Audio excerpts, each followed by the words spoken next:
잠시 묵도하심으로 새벽 예배를 시작하겠습니다.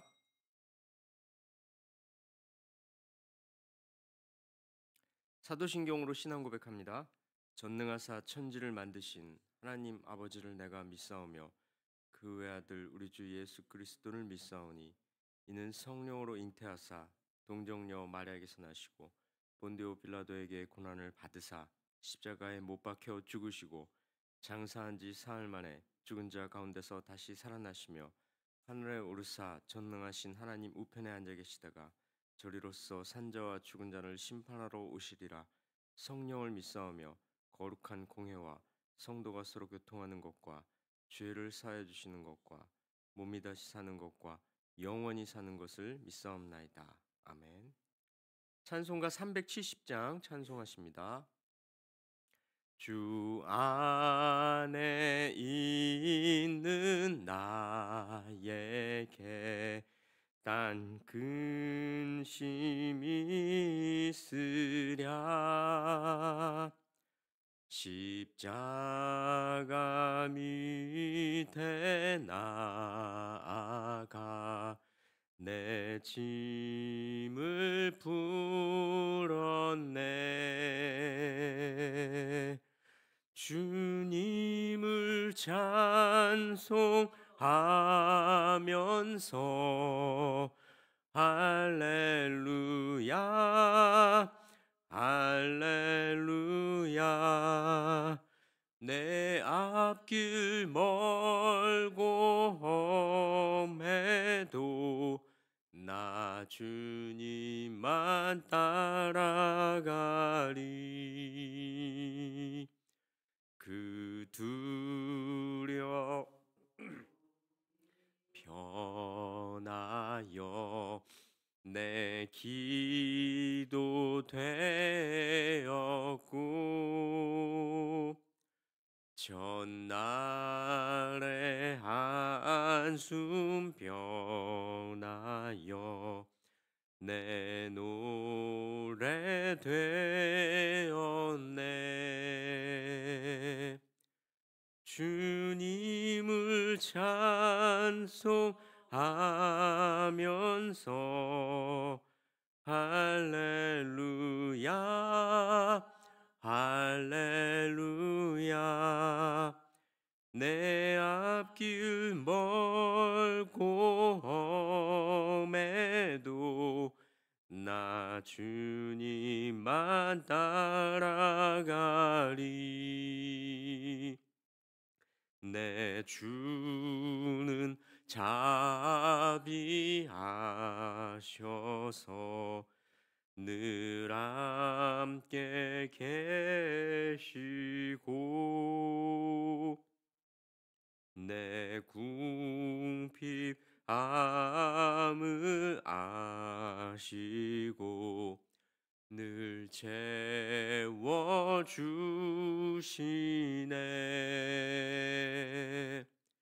주님을 찬송하면서 할렐루야 할렐루야. 내 앞길 멀고 험해도 나 주님만 따라가리. 내 주와 맺은 언약은 영불변하시니 그 나라 가기까지는 늘 보호하시네.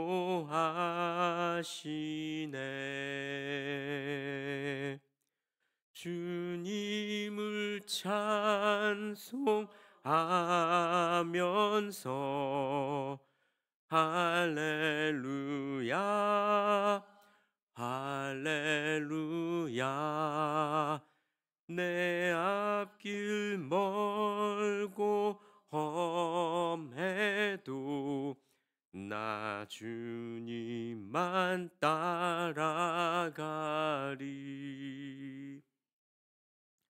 오늘 상고할 말씀은 역대상 1장과 2장인데요.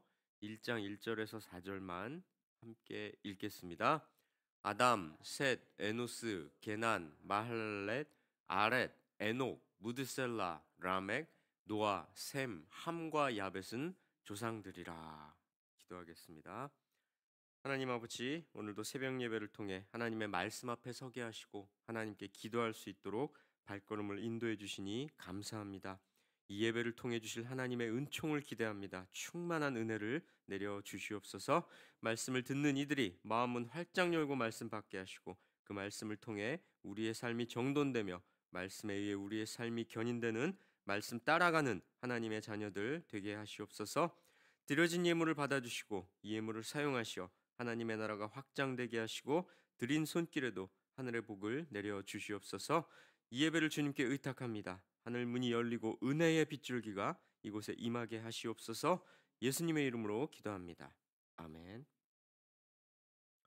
오늘 새벽부터 우리가 살펴볼 말씀은 역대상인데요. 사실 역대기는 성경 중에서 우리가 선호하는 책은 아닌 것 같습니다. 왜냐하면요, 보셨다시피 첫머리에 나오는 족보와 명단 때문이죠. 이 족보는 무려 1장부터 9장까지 이어지는데요.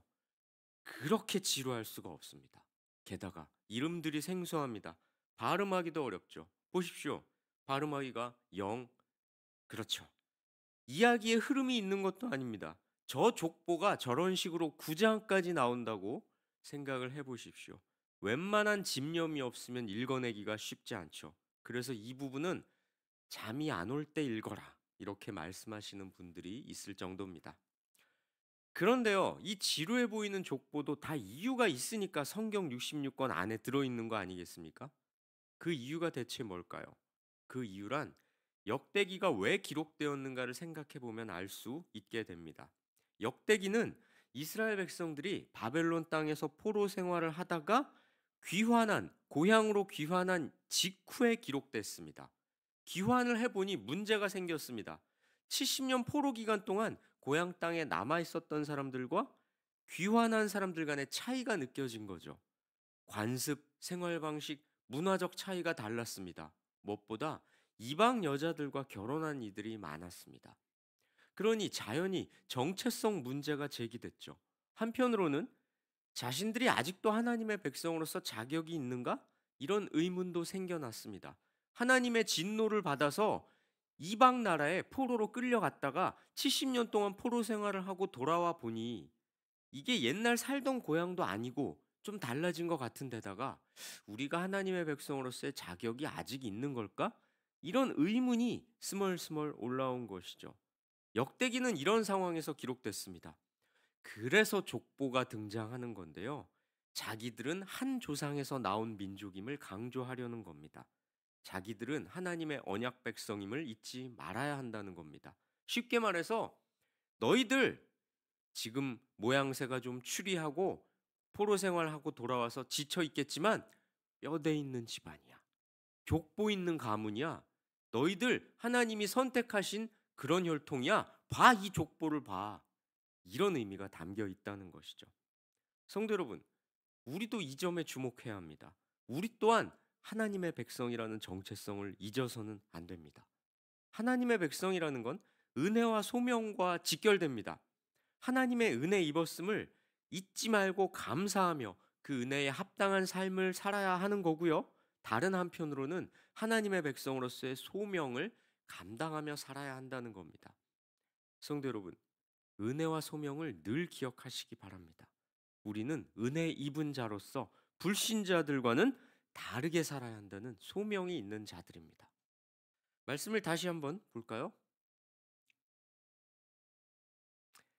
제가 읽어보겠습니다. 아담, 셋, 에노스, 게단, 마할랄렐, 아렛, 에녹, 무드셀라, 라멕, 노아, 셈, 함과 야벳은 조상들이라. 이스라엘 민족의 계보를 소개하는데요. 그 족보가 어디까지 올라갑니까? 아담까지 올라갑니다. 너무 멀리 간 것 같지 않나요? 아담은 온 인류의 조상이지 않습니까? 이스라엘 백성뿐만 아니라. 근데 족보를 따라 올라가 보니 아담까지 나와. 이거 좀 너무 과한 거 아닌가라는 생각이 들 수도 있겠죠. 아닙니다. 다 이유가 있습니다. 아담 하면 뭐가 떠오릅니까? 하나님의 창조 사역이죠.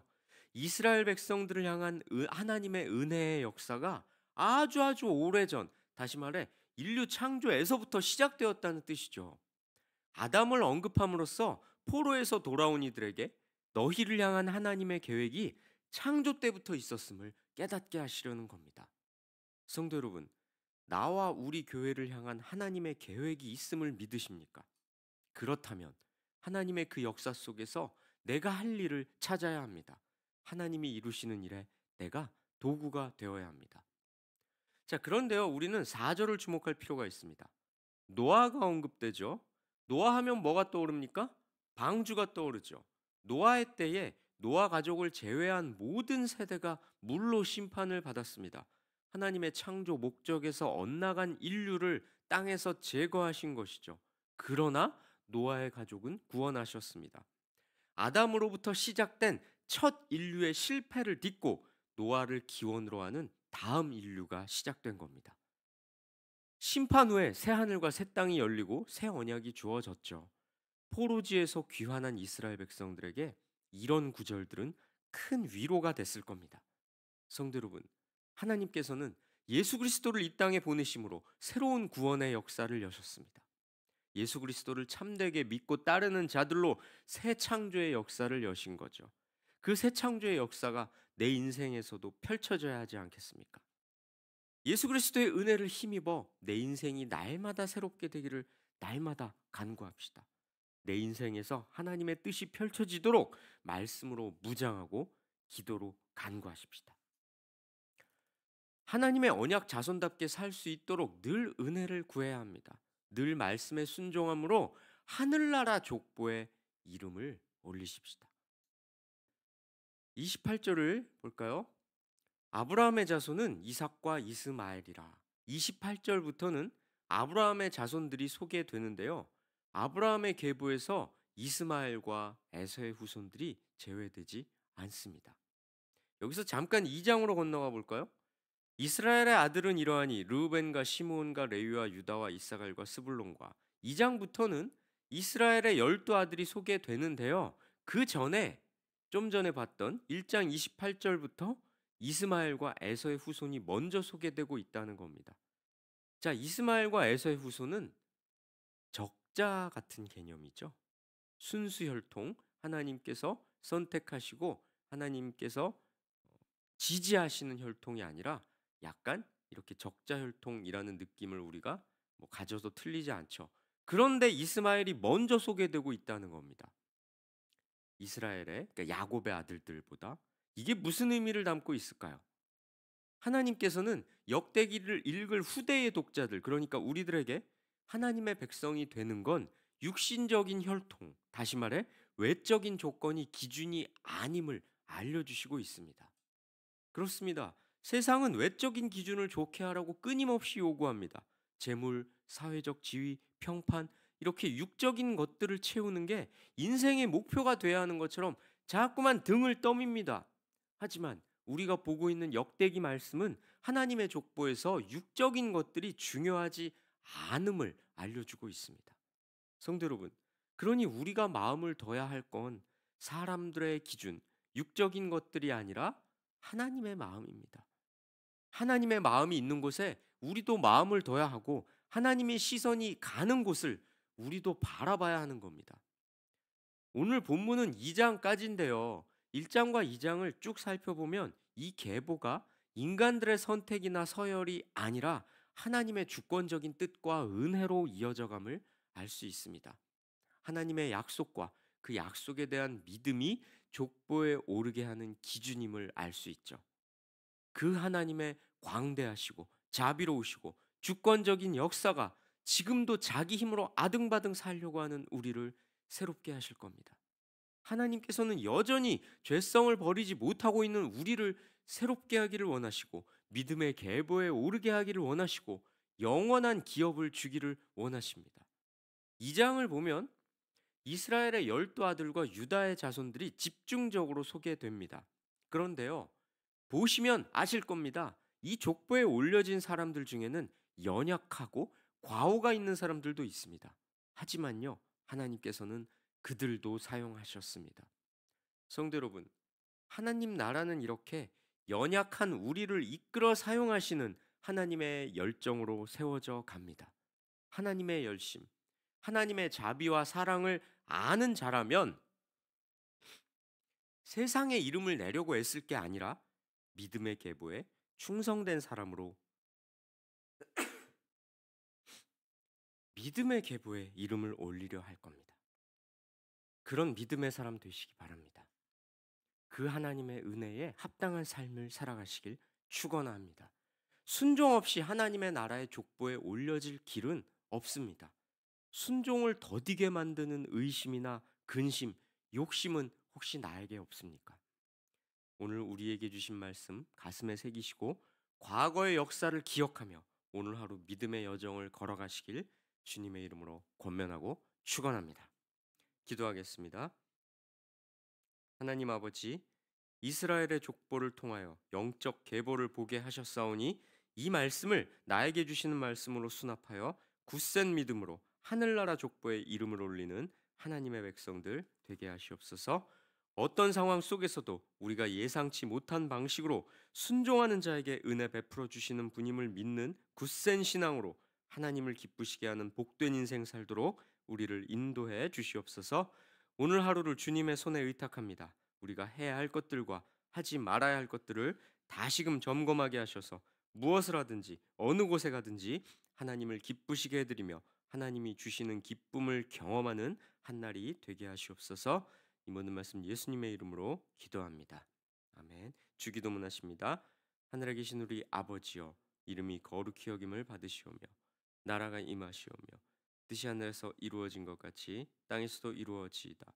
오늘 우리에게 일용할 양식을 주시옵고 우리가 우리에게 죄 지은 자를 사하여 준 것 같이 우리 죄를 사하여 주시옵고 우리를 시험에 들게 하지 마시옵고 다만 악에서 구하시옵소서.